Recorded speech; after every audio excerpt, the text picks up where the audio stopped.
Maluma,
Si peut-être c'est pas une ma casse, le message vous passez par derrière.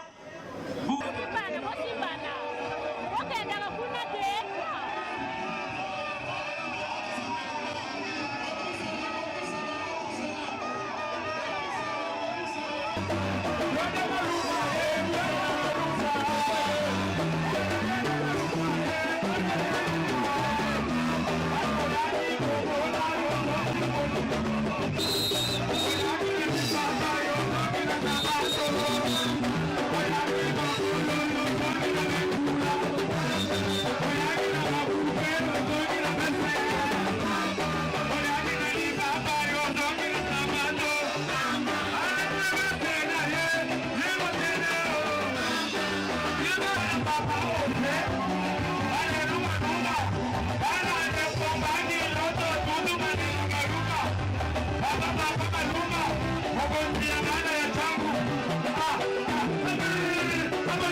Président de la Bisso nationale, président de la Bisso IVCD, chambre de commerce de la Bisso congolais, au Bunda Boutuna Moi, pour gagner, pour reprendre l'économie de la Bisso, pour que Yoka ici sous à papa, Toyoka papa, pour que si maloma na papa, tous on a sima pour Toyoka. Nasengi bao bavandi totsala 1 minute de silence pour ndeko na biso baza kokufa na este. Tosala 1 minute de silence pour honorer bakina ba FARDC na biso baza kobunda na este pour la République démocratique du Congo. Eza na basoda oyo batiki basi batiki bana base sacrifier pour na mboka oyo. Po ete ba Rwandais na banguna mboka na ba complice na bango bazali na Kisasa bakoka kolonga mboka oyo. Ce pays appartient à Dieu. Totalement 1 minute de silence s'il vous plaît.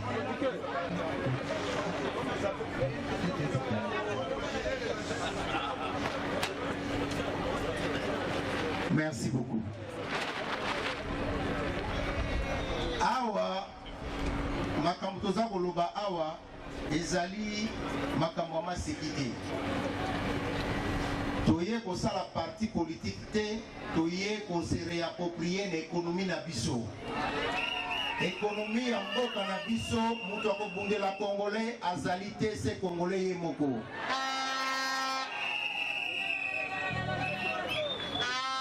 Na kotanga discours naza nango muke na français, mais na koloba pe na lingala, po banga na bino te, naza vrai quinois. Sikoyo tokotanga po ete bato yo ba télévision ezali awa bazwa image na français, bazwa pe image na lingala po ete aider na ba oyo parce que toujours ça la ka pona biso te, toujours ça la pona ba ndeko na biso pe baza na libanda ya mboka balanda ba oyo pe baza na français balanda makambo toza na ngwa koloba pona mboka na biso Congo, mboka ya Kimbangu, mboka ya Lumumba, mboka ya Etienne Tshisekedi, mboka na biso RDC. Mesdames et messieurs, la Chambre du commerce Congo, Investissement Congo d'abord, en sigle, nous regorgeons à nos seins plus de 100 000 adhérents étendus à RDC. Et à Watosaka Kana et Fobank Pamba. Il se doit d'encourager la réappropriation de l'économie congolaise. Tout le monde a dit que l'économie n'a biso et comme il n'a pas beaucoup papaya, ba indien, ba libanais, tous alaka na ba dokolo, ba lusakivana, ba congolais ba bungi ne chike économie na biso. Tout le monde a dit que le président de la République na biso oya koti azali un des nôtres. Azan ndeko na biso. Aza makila na biso. Alobaka lingala loko ayonanga. Ezate ono okvandi boye président ayebolo bamunoko na biso tete ya aza ya biso. Alors tant masala y consultation biso tokenda y komona ye. Nazalaki ngambo kote tozalaki monsieur Didi Kinwani aza malade azali na nzela me azobela. Monsieur Chabani tosolaki na président na biso toyebisi soki totali na Congo lelo tozali kaka na chambre de commerce moko esali ke po mutu asadere fa futa $500. Eza chambre de commerce ya bato ba climatiser. Tozotala ba mama na biso commerce bazali kosala bazali kobenga ngo commerce oyo ya détail ezo appartenir na ba congolais. Mais tomoni ke na ba indien na ba libanais ba komoteka masangu.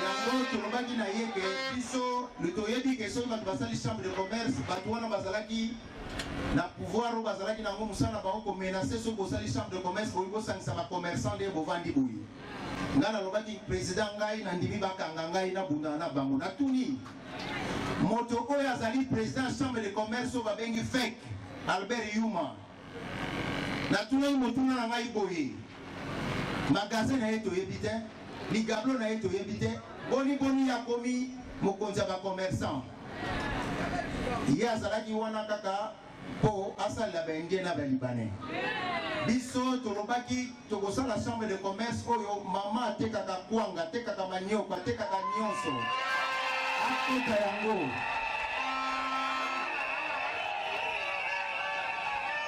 po ete yo ozali mwana ya mboka oza ndeko na biso na mboka oyo tozalaki na baautoservice Zaïre congolais azalaki na bafulafula ebele tozalaka na papa Bemba Saolona azalaka na baavion tozalaka na papa Dokolo tozalaka na bakisombe tozalaka na baventraska tozalaka na bafonchi tozalaka na bacommerçant oyo bazali kobundela mboka oyo moko bandeko na biso mosusu bazwi pouvoir balongola bango moko misu bakufa misu bakima mboka po ete bango basangana na balibanais banyokola biso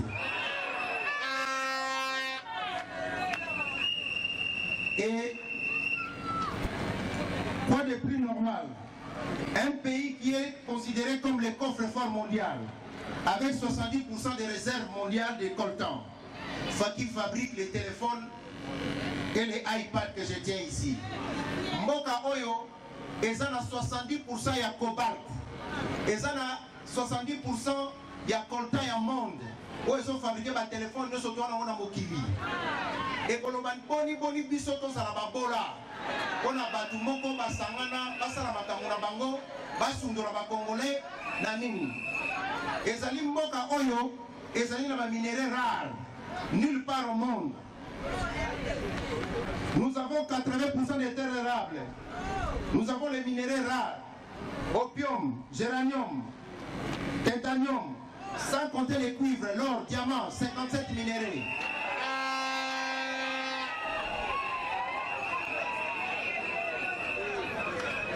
Nous avons le pays où le fleuve est parmi les plus puissants hydrauliques au monde. Le pillage et l'humiliation qu'a connu ce pays depuis un certain temps, plusieurs décennies durant, l'étranglement économique du pays par les voisins. Nous avons vécu dans ce pays 2 armées étrangères à Kisangani qui ont bombardé sur nos frères et sœurs plus de 6000 bombes. Koba Zwabilo qu'on a biso po ete bateau bazalaki na bango bozomona makambezo leka na este bayokani bapesi bango bakotiti na mboka na biso babetani masasi bamboka mibale bazowela bokonzi na biso minere na biso babetana masasi na Kisangani baboma bandeko na biso mpo na biloko eza ya biso bozwa yango blague te oyo biso tozosala na IVCD eza mpo na ngai te mpo na bino te eza mpo na bagénération future. Et tangu président de la République alobi ke ye aye po asala ba millionnaire congolais biso na bino musala na biso ezali tokanga maloba mokonzi ya mboka biso siko tokangamaki kaka wana toyebisi ye président po osala ba millionnaire congolais il faut ba mama oyo batekaka na balabala ba oyo batekaka basalaka bamonaka pasi na se ya moi ba oyo bazosala ke économie ya mboka etambola il faut ba se retrouver. Alors ko se retrouver wana ezali nini? Ko se retrouver eza te ke bakwaka mbongo na nzela ko se retrouver ke babanka bapaya tozali na yango soki bapesi bamama na biso crédit bazoboma bango un taux d'intérêt eleki moyen basala mosala eza te tosekaki président basa la banque d'investissement et banque d'investissement ezali po ezala banque moko oyo ekoki kopesa mwa mokuta mwa lomeya na to ya muke soki bapesi mama $1000 azozongisa $10 par mois mabeto malamu.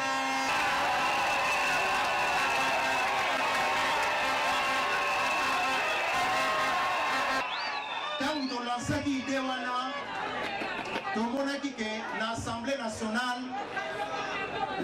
nationale babandaki kozwa idée na biso est un état de non-droit. Ils nous ont pas humanisé ce pays. La délinquance de l'État fut la référence. Nous sommes arrivés à être cités la référence mondiale du viol. Donc comme mboka oyo et comme référence il y a viol. Alors que tozalaka Congo ya nkita, Zaire ya lokumu. Mboka oyo bana bazako sala makambo ya minene. Yango moni tozako bunda po ete chambre du commerce oyo est la chambre du commerce populaire. Président Tshisekedi aza oyo ya biso, eza droit na bino. Biso soki ya solo liberté to mona mama mat. Au moins to yebinda. Alors ce qui fait que il faut bino ko yebisa bandeko oyo bazo rêver. To sangana, to zala ensemble. Ensemble to poussa po ete soki toza ebele nde ba gouvernement ba kosala nini ba koyoka biso. Ba koyoka biso po ete tokoloba na 2023 tokozala na mutu oyo azali na biso. C'est ça le pouvoir du peuple. Quand bazo notre peuple d'abord et ça pouvoir au bino bozanango. Toza ko bunda pona ngai te pona yo toza ko bunda pona génération future. Lelo toza ko loba soki botali Gombe ba congolais to komo tika la moke. Ba congolais bozana droit ya komi bongisa, ya ko sangana. Tosala ba projet ensemble. Tosomba ba tracteur, tosala ba ferme ka biso ndenge tozana IVCD boye. Tokosala yango parce que déjà na somba ba tracteur ezoya, boko sangana, boko sali, oyo bazana projet agriculture.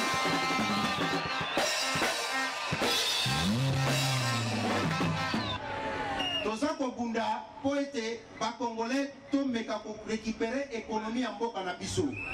Danger ezali biloko kolia batikelaka bapaya te. Omonaki bitumba tobundaki dernièrement mokonzambuka yokaki bino bana IVCD ministre économie akoyaki. Parce que tant que tomonaka ye toyebisi ye mokonzambuka alobi na biso ke mboka oyo eza ya bakongolais. Toye komona ye tosololi na ye toyebisi ye ke papa mbongo oyo bapesa kosomba bampioli tobenga bamama commerçante bosolola bakongolais oyokana omeka kosomba biloko po bakongolais bateka bazongisa mbongo ayokaki biso takena na balibane na banani IVCD eparticipaki tobujaki badepute tobujaki bakonzebele po ete mutu wana alongwa azala nini donc Félix Tshisekedi ayokelaki biso c'est un de nôtres tosala RRT tokolobane na lingala akoyoka tokobalusa lingala na biso boye akoyoka olingo sale tribe à comprendre. Donc nous devons profiter de cela. Biso faut profiter que nous toza liboso na biso toyebi tata na toyebi mama na ye to sora na ye. To sala na ba président toyebi monoko lobakati. To sala na président oyo toyebi même pas makambo oyo azo comprendre même pas oyo biso to lingi. C'est important pour moi barango. Alors to profiter de l'occasion oyo Félix Tshisekedi aza président de la République, to faire passer ba bibe ko na biso, to banda pe banque banda développement et banda ko pesa biso lingisa. Na mikoleko ya tokobongwa mana kosola na bandeko na biso tokosala lokwa tosalaki na monga fula na kosenga ba président ba cellule batala ba mama oyo basana kozumike ba o bazo se débrouiller to meka kotia mo ba enveloppe moko mike to meka ko encourager bango. C'est ce qu'on va faire na mikoleko ya tona nini tokosala yango po ete président moko ya États-Unis ya kala Kennedy akufa alobaki tozalaka kaka te tokanisaka eloko nini mboka ekoki kosalela biso tozopesa bino discours politique te tozopesa bino discours babenga économique oyo yo gagné ngai pena gagné moninga pe a gagné po tokende liboso mais po tolonga yango fo tozala ensemble tozala moko tozala na liloba moko po ete mokolo oyo biso IVCD ndenge tosangani boye tokoluka moyen président république ayamba biso ensemble na ba représentant na bino po ete ayoka bino ba accélérer to banda kosala tosi tozu parole na ba banque na ba ministre mususu po ete ba disponibiliser déjà fonds to banda kosala eloko na biso oyo babengi crédit ya muke muke pona ba mama na ba papa oyo bazo défendre économie en mboka na biso. Ngai moko personnellement nazalaki na ba démarche nasalaki nakutanaki na ministre ya finance oyo mokonzi ya mboka asengaki ayoka mbela na bino ya UVCD tozana pour parler po ete batala na lolenge nini oyo bakoki kosala ke taux d'intérêt ya mboka na biso loi bancaire ezosalama ekita eke banque ya bakongolais ezali te babanke nyonso ezali eza ya bapaya komba na biso ezali ete banque bakongolais mpe tosala banque na biso pourquoi pas bamembre ya UVCD tokoki kosala banque na biso tokoki kozala te tozala bapaya na mboka na biso moko ezalaka te. La seule occasion toza nango nazobisa bino eza sérieux oyo azali président république azande konanga azande kona yo azande kona biso to profiter l'air oyo to arracher oyo tokoki kozwa po ete mboka na biso ekende liboso komba tozali kobunda ezali komba na biso ba congolais po ete ezali kamuna biso ya mboka soko lobaki ni Rwanda koyate soko zali o biso awa tozalaka na 4 langues nationales linga botanga ngo lingala kikongo swahili chiluba tozala langue mosusu te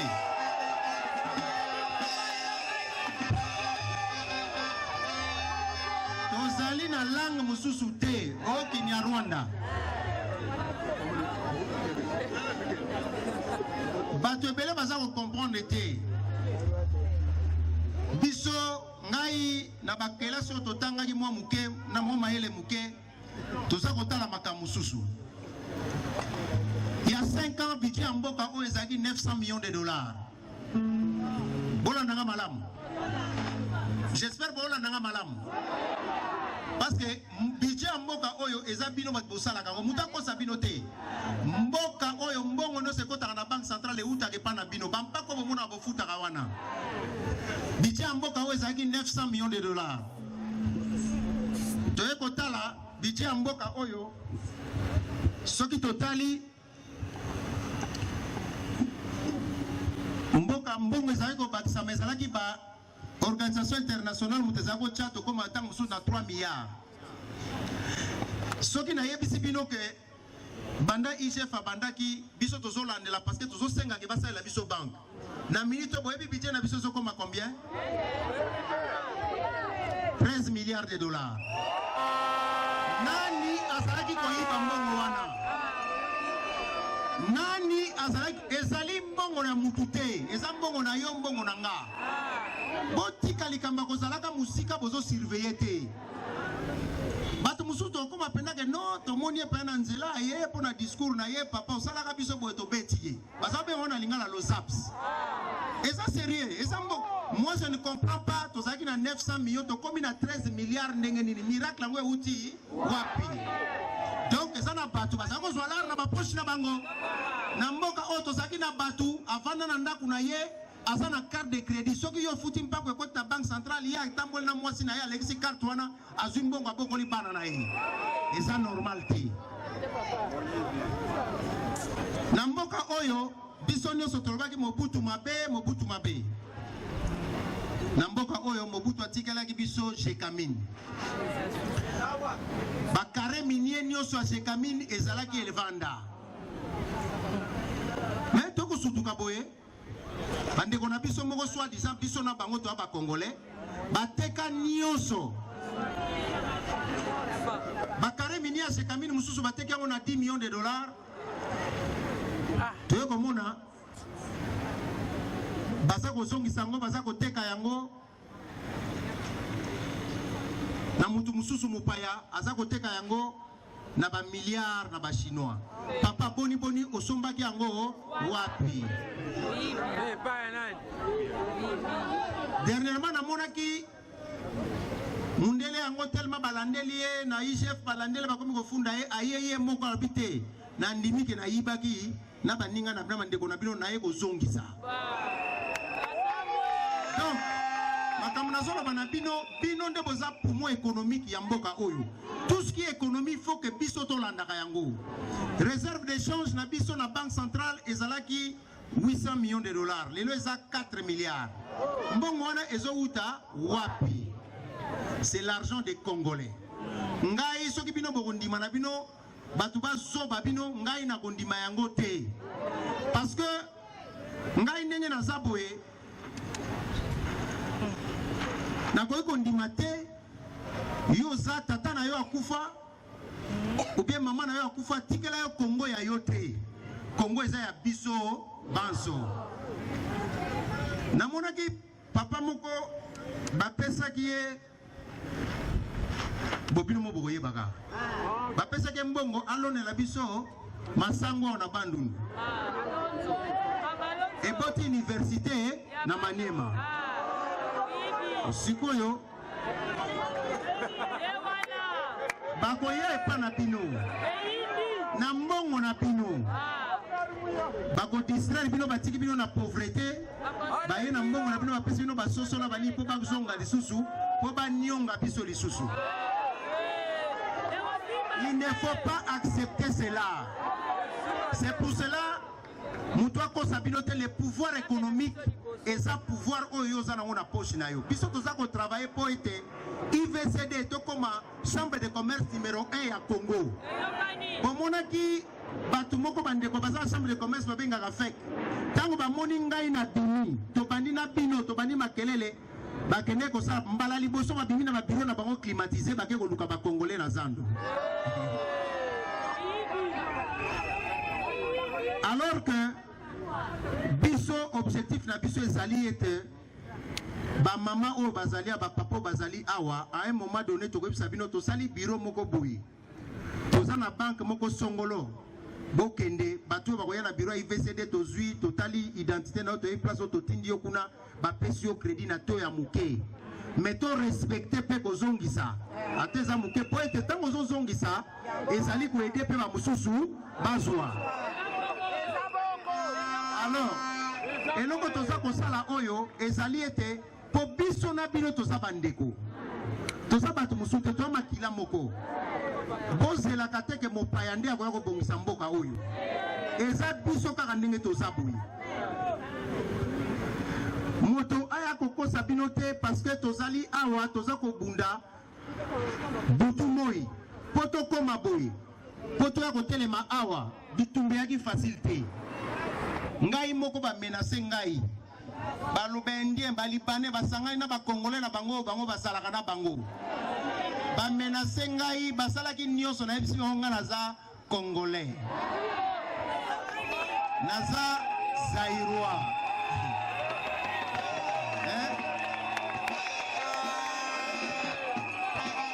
na seka na ebisa bango bitumba oyo bokokoka ngo te parce que ezali mboka na biso ezali makila ba papa ya ba mama ya ba koko na biso moto abangisa mutu te eloko boye barate oyo aza président république azali ndeko na bino aza mwana na bino c'est ça eloko epesaki nga courage ya koloba ke non. En tout cas, le quoi il y a un président, on a revendiqué pour la battre na biso, pour se retrouver. Et les pauvres, surtout quand on a dit, tu dois comprendre, ngapela biso to zakoloba ndenge nini mutu na biso comme président boy, mais surtout quand on a une consultation, tant so na yokela ke mawa. Na kole na mawa. Oyebi ke na bima na bité ngala sa chambre de commerce. Parce que boyeba ke akomaki président mboko azakata na lisasi moko te okuti batu moko bavandisa na misisaki moyibi na bango na niveau moko na niveau moko sans pitié on dirait bozoyiba na Afghanistan zoka ne mboka na bino tout était par terre. J'ai même eu pitié de lui. Batubele baye barate tam soutan na lekana mission bosolo na politique dans ça koloba ke j'ai pitié de lui. Et ça na ba réalité mususu eza na mboka oyo eza ke binonde biso na binonde photo boto la pouvoir économique na biso ezala kanga pasi soki bozo rêver boye ba kalaté dans 10 ans dans 15 ans gombe poto kota ba libanais na ba indien ba kocha ba barrière parce que bango bazo somba bandako ba congolais bazo kokasu ko somba te na monita unazo ya ba kote libinoti kotoyo mais to za ba yuma na ndenge nini vraiment naza komona ba kote ti kotoyo vraiment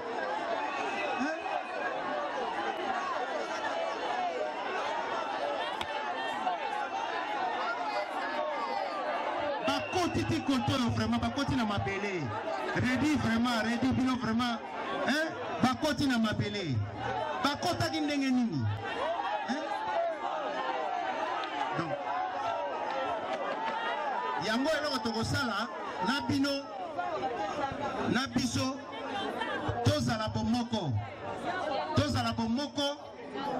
tozala attentif tokeba na badongolo miso ba changer bilamba. Moi, je n'accepterai pas bateau va appauvrir Bissot pendant des années, va rendre Bissot malheureux. Naza komona na tokenaki na monga fula na cadre IVCD tozo pesa ba quelque chose to pesa ki ba maman ndenge na lobito kozonga pona yango.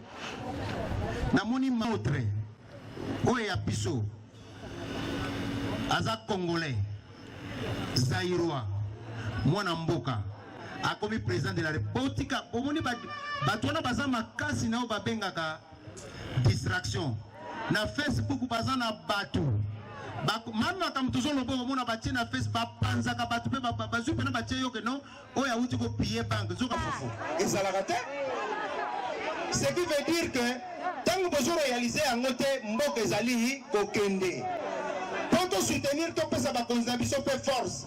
Il faut pas mona que biso toza ko sangana tozali moko toza ko bundela mboka pona ngai te pona yote tala venir abana na yo ngai eloko naza ko tala yango wana na kokaki ko fanda na ngai na mwanda muna zwaka na lia na ngai mwa pondu meti toza ko chaboye to zwa to sala boye na mbongo na ngai moko tozo sala ngo pona mboka na biso po lobi to yebite na biso toza ko solola toza ko mona toza na ko sala ba affaire toza komona ndenge ba ndie ba kotaki mais quand même ton ndima peke mikolo hein ba comment comprendre que comme moi kilo comme moi kilo po ba sakana kana biso trop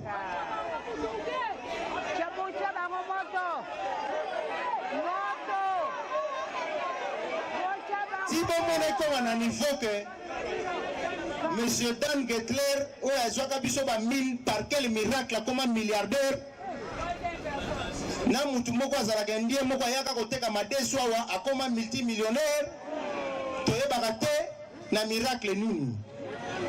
Alors biso susi na biso ezali ke esengo na ngai eza namona ba congolais namona ba mama namona ba papa na biso c'est un plaisir pour moi namona ke milliardaire wana ndenge tozalaka awa tozalaka na ba avion pemba salon azalaka na ba avion ezolongwa awa ti New York ti États-Unis. Samedi nazala mikolo eleki nazalaki na émission moko na RTNC natuni journaliste atuninga pourquoi ozo sacrifier makambo na yo ebele mpo kaka osala combat oyo okoki no kovanda na yo parce que yo ozoluka no poste te ozoluka no banome yo te mais siko ozosala ngo mpo na nini nayebisaki ye natuni ye toyebisi ye ozali congolais natuni ye osokende na France alobi na nga oui nayebisa oyebi avenir monene na France babenga yango ni Champs-Élysées eza na bâtiment moko babenga yango esika batekaka oyo babengaka Louis Vuitton nayebi te bato bayebi yango bâtiment wana ezalaka ya Jekamine natuni ye nani ateka yango meilleur bâtiment ya Champs-Élysées ezalaki ya biso ya ngai na yo moto ateka yango toyebi ete soki oke na Belgique ezalaki na avenue Louise Jekamine azalaki na babâtiment mipa azalaki na babâtiment RZR azalaki na babâtiment nani ateka yango ambassade na biso na France esika princesse Diana akufaki juste à côté na place ya luxe oyelandi eza ambassade ya Brésil. Brésil asomba na nani po ezalaka ya biso bakongolais. Ambassade ya Washington bateka yango ezalaki na oyo nyonso ezalaki place ya kitoko oyo ezalaki kosala lokumu ya Congo. Baya ya moko bavanda bazwa pouvoir babandi koteka tout batika te babandi koteka na Gombe bandako ya l'État ezali bandako na bino bandako na biso.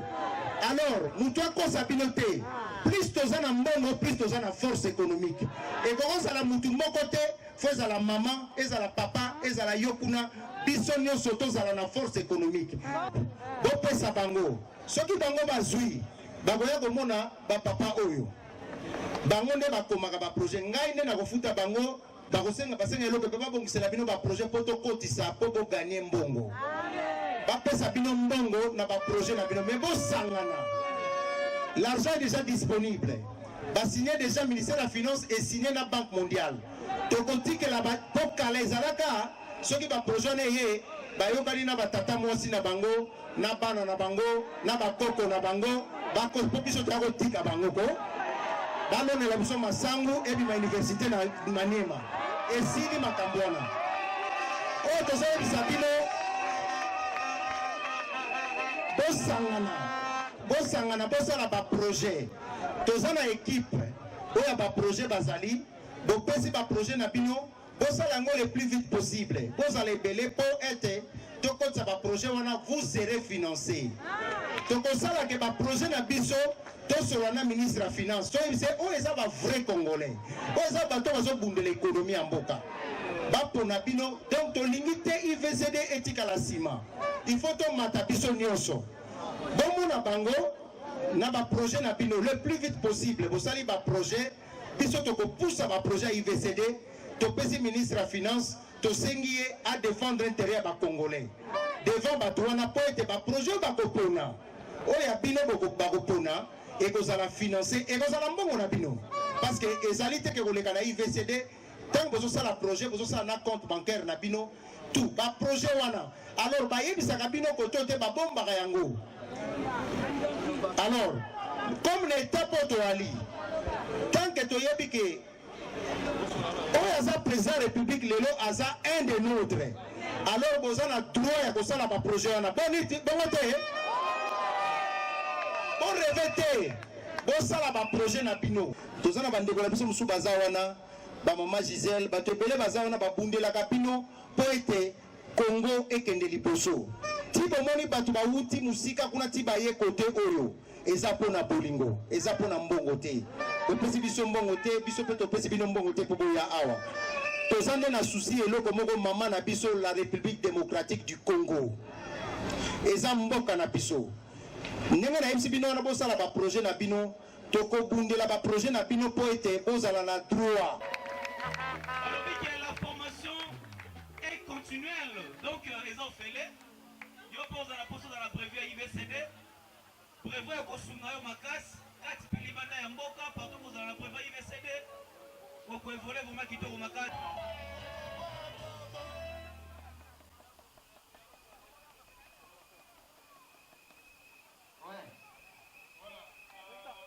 La raison de ma présence, c'est la lutte que nous menons depuis longtemps pour la réappropriation de l'économie congolaise. Nous sommes venus voir les mamans qui sont ici et les papas qui sont ici, dans notre faubourg de la ville capitale de Kinshasa, la RDC, ici dans ce coin ici, pour qu'enfin ces gens qu'on pense être délaissés, le poumon de l'économie de notre pays se trouve ici. C'est des gens qui ont besoin de nous, qui ont besoin de nos aides, qui n'ont qu'ambition pour eux de se battre, pour trouver quelque chose sous la dent, pour aider leurs enfants, payer le minerval, vivre décemment. Et ils sont bafoués, abandonnés. Et nous sommes venus vers eux pour leur faire comprendre que le Congo a besoin d'eux. La Chambre du commerce IVCD est pour eux. La Chambre du commerce Investissement Congo d'abord est pour répondre à leurs désirata, pour qu'en fait ensemble nous puissions changer les lois de ce pays en ce qui concerne le crédit, qu'on puisse les assister, qu'ils puissent avoir la force économique pour défendre bien l'économie de ce pays. Les conditions sont gratuites, les gens entrent gratuitement dans notre chambre de commerce. Ce n'est pas comme d'autres chambres de commerce où pour adhérer il faut $500. Ici chez nous, c'est gratuit et les gens doivent venir pour qu'en fait, ensemble, nous puissions booster l'économie de ce pays. Bon, nous avons des projets, nous souhaitons que les gens viennent poser parce que le projet que le gouvernement vient de signer avec la Banque mondiale une disposition de 300 millions de dollars qui sont des projets qu'ils ont laissés pour les mamans. Et souvent ces projets-là, les mamans ignorent. Alors nous avons mis une équipe des experts qui peuvent aider ces mamans pour qu'en fait cet argent ne sont pas des dettes, ne sont pas des crédits. Cet argent c'est une subvention pour les mamans. Alors pour qu'on puisse faire des projets, il peut y avoir des projets de porcerie, les projets d'investissement, les projets d'élargir les affaires pour les mamans, afin qu'ils puissent avoir ce qu'on appelle le pouvoir économique pour leur famille et la nation congolaise. Na lingala toza koloba boye toye awa poto kutana na ba mama na biso na bato bato bakanisaka ki babandona bango na bakote bato bayaka kote ezaka ba politicien mpona koluka bavoi bavote bango biso toye poto solola na bango tolakisa bango ke bango nde baza bakolo ekonomi ya mboka oyo tokoki kondimaka kaka te bato mo bayibaka mbongo banyokolaka biso pendant badeseni mboka oyo ekomi na miniti oyo toza na mwana mboka na biso aza président ya république ya mboka oyo toza na occasion oyo toprofite po toluka totelemisa mitu lelo na économie na biso tomonake ekoma ya baindien na balibane bakongole balimo na eshike économie alors toyei kofaire croire na bamama wana mpo mosala oyo ezalaka ya bango ya koteka lipa en détail mikate tomoni ekomi ya baindien na balibane alors eza mibeko yali ezoprotege bango yango toyaki mpo toyebisa bango epuis basangana basala baprojet na projet tomoni banque mondiale amemi 300 millions de dollars gouvernement ebundaki 300 millions wana eye eza mpona bamama na biso bandeko na biso bakoka kozwa quelque chose basalela eza subvention eza crédité alors to aider bango totie ba équipe et aider bango mpo baprojet ekota mpo bamama bazwa mbongo wana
Famille Babolangahi, Colonia Guzua, Pibanite Atakala.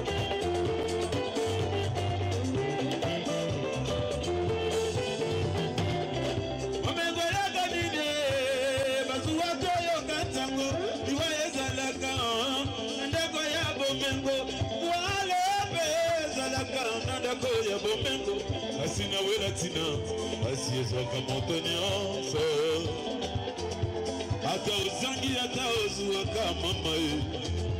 Sambe asala masa mae na ngoma Claudie. Maluma. Omekwa wataka, nini na kaye. Lokola na kufina zote, omekwa kola. Omekwa bae bazana yango. Basi makasutani ya zabende wakasi sana mosala. Baina ya kahawa na kutu. Kongalisa bongo na makoswa mayele koso makoka. Baina wa ibasi za kiele.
wana te bomengo atakala